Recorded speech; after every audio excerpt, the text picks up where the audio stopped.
Daai is dit net, nee, ek en die uitnodiging om stil. Dis wat die gebedstoel ons nou uitnooi. Is om by hom te kom sit.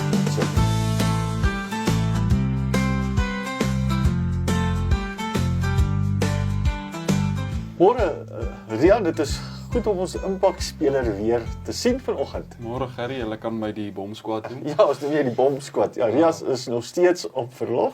Ag, ons moet sommer regtig. Nee. Ja, ek kan stil bly want Jy bang vir hom, dis groot. ek is maar nog die jongste en die Ek is nie bang vir hom nie. Maar welkom vanoggend Rian, altyd lekker om saam met jou te kan kuier by die kort en die lank. Ja, ons is in 'n reeks wat ons gesels bietjie eintlik oor gebed. Maar is eintlik baie dieper as gebed. Dit spreek oor ons verhouding met die Here en die uitdaging van die hele reeks is, en dit ons ook gesels in die kort en lank is dat daar's eintlik 'n ander ritme waar ons veronderstel is om mee te leef, as wat die wêreld van ons verkoop. En ons gebruik die gebed van Richard Foster. En hy het eintlik so mooi gebed, nee. Kom ons lê die fondasie nie daarin dit gesels is, want ek dink wat ons vanoggend oor gesels is iets wat ons almal mee sukkel, dis ons horlosies, ons tyd.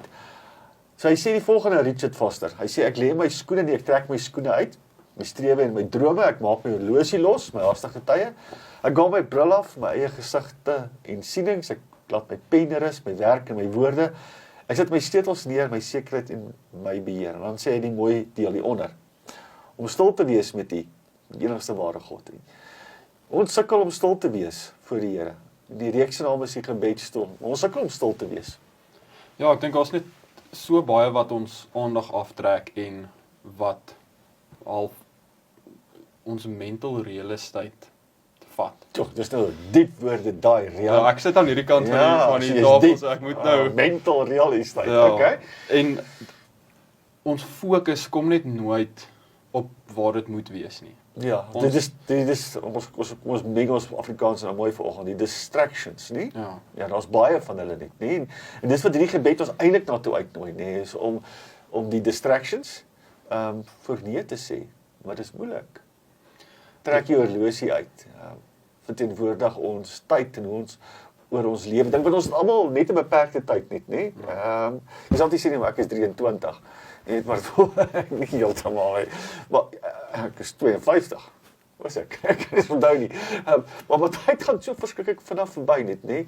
So ons almal word 'n bepaalde tyd gegee net. En dan sit verby.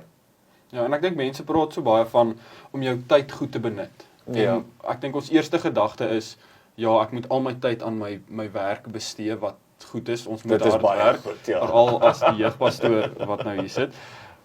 Maar ek dink die tyd wat ons baie keer, of die plekke waar ons nie baie keer ons tyd aan aandag gee nie, die eintlike belangrikste tyd, is daai, soos wat die gedig sê, om stil te word by die Here. Ja, daai is dit net, nee, ek en die uitnodiging om stil. Dis wat die gebedstoel ons nou uitnooi.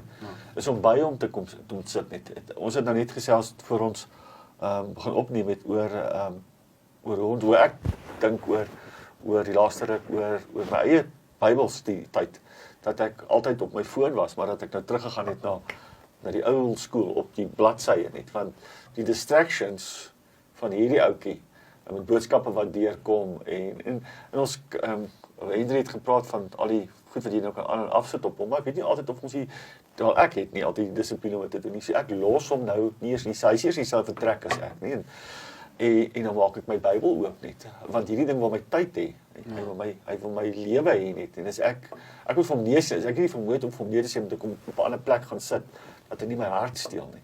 En dis wat mooi is van hierdie gebed, die uitnodiging van die gebed is, hy sê, ek maak my horlosie los, ek maak my los van die weer eens Engels, die distractions van die lewe. Maar dis nie vir almal ewe maklik nie, om onsself los te maak nie. Om die dissipline te hê, om nee te sê, vir onsself. Hoe Jesus het, ons het oor dit gesels in Lukas 9, waar Jesus sê dat, as jy my volgeling wil word, moet hy nee sê vir homself. Sy kruis op nie my volg. En daai is 'n moeilike ding om te doen, want daar's 'n demand op ons tyd. Jy kan nie slaap tot vanoggend 11:00 nie. Jy moet gaan werk, jy moet jou dinge doen, en behalwe die dinge wat jy moet doen by jou werk, is Emmett, is jou hond, ja. En Kia, jou pasgetroude bruid, hulle vra tyd, en is reg dat hulle tyd vra nie. So daai verhouding reg te kry is belangrik, maar dit moet 'n fondasieplek wees waar ons moet leef om die ander tye reg te kry net. Ja. En dis wat hierdie gebed so mooi maak. Ek maak my horlosie los by haastige tye. En ek raak stil voor die Here. Ek is by hom. So 'n belangrike deel van ons lewens is om stil te raak voor die Here. Ja, en ek dink dan net om of sy tyd op te tel, want ons maak ons planne, maar die Here bepaal ons koers. Ja. En as ons die hele tyd op ons tyd wil fokus en ek wil nou 'n pastoor wees van 'n kerk, so ek gaan nou 'n kerk begin, en dan kom daar my vrou en my 2 honde na my kerk toe. Asai. Dit gaan nie so goed werk nie. Dit gaan nie met die rekeninge goed werk nie. Ja. Maar Prediker sê dit mooi in Prediker 3. Hy sê daar's 'n tyd vir alles en 'n bepaalde tyd vir elke saak onder die hemel. Hy kom en herinner ons, daar's 'n tyd vir elke ding in hierdie lewe. Tyd om gebore te word, tyd om te sterf, tyd om te lag, tyd om te huil. Daar's 'n tyd vir alles. En dan gaan hy mooi oor hierdie tyd wat aan ons gegee word. In vers 11 wat hy sê dat God maak alles mooi op sy regte tyd. En baie keer beleef ons die lekker goed van die lewe omdat ons nie in God se tyd wil leef nie, omdat ons nie in daai stoel moet sit nie. En ons het gister gesels oor 'n storie in die Bybel oor Abraham en Sara. Wat gesukkel het om hulle horlosie af te haal. In God se tyd te leef net. Ons almal ken die storie van Abraham. As iemand nie ken nie, kom ons recap gegaan het. Die Here gee aan Abraham 'n belofte. Ek sê ek gaan jou 'n nageslag gee. Sterre in die hemel, sand op in die oseaan, die seesand. En wonderlike belofte, maar nou gaan tyd verby. En niks gebeur nie. En om Abraham word 60, om Abraham word 70, en om Abraham word 80 en niks gebeur en hy raak rusteloos en Sara raak rusteloos. Ons raak dan baie keer rusteloos as ons tyd nie met God se tyd ooreenstem nie. Ja, en ek dink dit baie keer daai ritme waarmee ons uit is. Vat baie keer net een slag se stil sit om alweer in ritme te kom. Daar's die ding. En dis wat die gebed ons nou uitnooi. Ja, nie daai te gaan sit net, nê? Want Abraham kry belofte van die Here en dan begin hy en Sara rusteloos raak en Sara bring vir Hagar en Hagar sê en Sara sê maar vat my slavin, slaap by haar want God se tyd is bietjie stadig. En as Abraham en Sara net gaan sit het by die Here en hy het homself herinner het aan die Here se beloftes, dan dink ek was daar nie Ismael gewees nie. Ja. En as ek baie keer in jou en my lewe is daar goeders wat ons eet, want ongelukkig elke besluit het gevolge, slegte goeders wat ons eet, omdat ons nie wou gaan sit het in daai stoel nie, en net ons rusteloosheid by die voete van die Here gaan sit het. Want rusteloosheid veroorsaak dat ons besluite wil mos maak. Ja, en ons kyk so na ons eie beperkings en hoe ons goeders ervaar en verwag, dat ons nie bereid is half om net daai sit in geloof, en nou sit hy net niks doen nie, ons kan aktief wag, maar half net om in daai proses van geloof in te beweeg, waar ons kan groei in ons geloof, waar ek sit en sê maar, ek wag op die Here, ek glo dit is wat hy vir my het, en soos wat mens in daai tyd is, kan mens eintlik net hom wees. Ja. So mens leer ken hom eintlik net beter in daai tyd wat mens al jou eie tyd eenkant neersit. Daar was 'n voorbeeld wat iemand een keer om hulle 10de gebruik het, wat ek dink mens ook met ons ook geld praat. met tyd kan gebruik. En hy sê toe, want hy sê nou, okay, jy moet nou 10% gee, en die ou sê, maar as ek 10% gee, dan gaan ek alles rondom die kerk moet beplan, al my expenses. En hy besef toe van, maar ek moet eintlik alles om God beplan. Ja. En mens dink dalk, ek weet nie of ek hierdie tyd kan uitsit vir God nie, want wat van al die ander goeders wat ek moet doen? Ja. Maar dis juist, ons moet eintlik die goed meer om hom beplan, as alles. Om onsself. Ja. Maar dis die ou triek, nie? Die ou triek waarom ons alles altyd almal val. Ons beplan eintlik nie ons lewens om die belangrikste tyd en persoon wat ons dit beplan nie. En dan val jy goed uit mekaar net. So hulle raak rusteloos.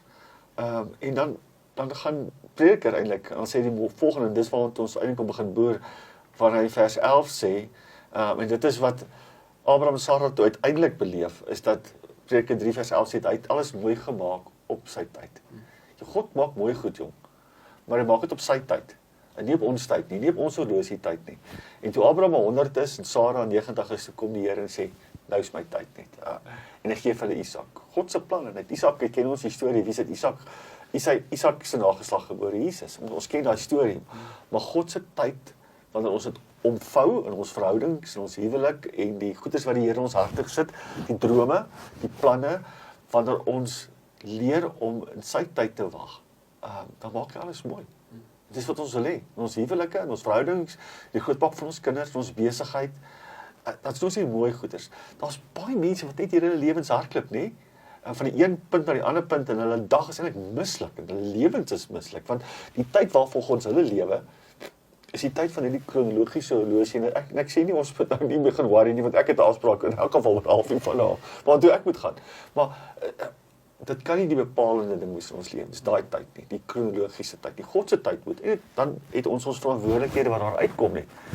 Maar die mooi in ons lewens sien ons, wanneer ons op God se tyd is, Rian. Ja, en ek dink dis wat ons baie keer mis is, dat dit is sy tyd. Ja. Dit is nie ons nie, dit is syne, en dis regtig daar waar die verskil in ons lewens kom, waar ons regtig die goedheid en die guns en die genade van die Here sien, is wanneer ons in sy tyd is, want hoe kan ons sy goed ervaar, wanneer ons nie is waar dit is, by hom nie? Ja, dis presies dit nie, nee, en daai, die ander ding wat mense dat keer vra is, hoekom God se tyd?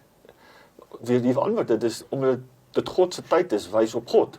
En Isak was God se wonderwerk, en God het dit juist op daai tyd gedoen, sodat Abraham en Sarah nie kon sê, maar hier is iets wat ons eie uitgedoen het. Ja, hulle was heel betrokke geweest in die situasie met die verwekking van Isak, maar 'n oom van 100 en 'n tannie van 90, hierdie was nie Abraham en Sarah nie, hierdie was die Here geweest het.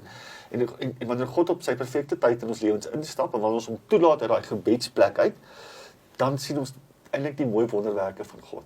Nie as gevolg van my hande werk, en my vermoë, en die goed wat ek kan doen nie, maar God se tyd, bring die mooi wonderwerke van die Here in ons lewens net. Ons moet leer om te leef in die Here se tyd, Rian. In die gebed sê dit so mooi, en hy gaan aan en sê, leer my lewe om u tyd te omhels, en nie my tyd nie. Kom ons leef in God se tyd, en nie in ons tyd nie. Jesus kom in Getsemane, en nou daar kan ons begin afsluit. Kom hy, en hy sê nie my wil nie, maar u wil geskied. En wat hy daardie sê, is hy sê, nie my tyd nie, want my tyd sal my eintlik wegvat uit hierdie situasie uit net, maar u wil, u tyd. En wanneer ons daai omhels, dan omhels ons eintlik God se plan, God se droom, God se ideaal vir ons lewens net. Maar dit vat iets van Jesus wat moes gaan sit het in sy gebedstoel. Die gebedstoel is nie altyd 'n gemaklike plek nie. Ons dink jy het hierdie comfort met 'n kersie en koffie, dit is nie altyd dit nie. Dat jy selfs 'n ongemaklike oomblik soos die tyd van Getsemane waar die Here vir Jesus sê, ek het 'n tyd. Dit is ongemaklik, maar uit hierdie ongemaklikheid het gaan iets gebore word wat so mooi is en so goed is. En as ons bereid sal wees om te sit in sy tyd, selfs in die ongemaklike stoel van 'n Getsemane, en die ongemaklike stoel van 'n Abraham wat moes gewag het vir sy, wanneer ons in daai stoel sit en wag op die Here, dan sien ons die mooi goed van God. En dit is die uitnodiging wat ons vanoggend in hierdie pot gooi na ons mense te stoel sit. Leef in God se tyd, en mag die storie van Abraham en Sarah ons herinner om nie stupid besluite te maak, want ons rusteloos word met ons eie tyd nie. Ja. Dankie, Rian. Is die groete vir Emmet, wat is die ander een se naam? Nila en Kia, my genade. Ek moet net sê, asseblief. Nie vir my nie, vir my vrou. Kia is, okay, Nila is perfek. Ek moet net dit sê, en sy gaan vir ewig lewe, sy is al 12 jaar oud, maar ek moet dit net sê, vir die rekord. As alles afvolboord vandag, ons die sponsorship nodig. Goeiedag vir Rian.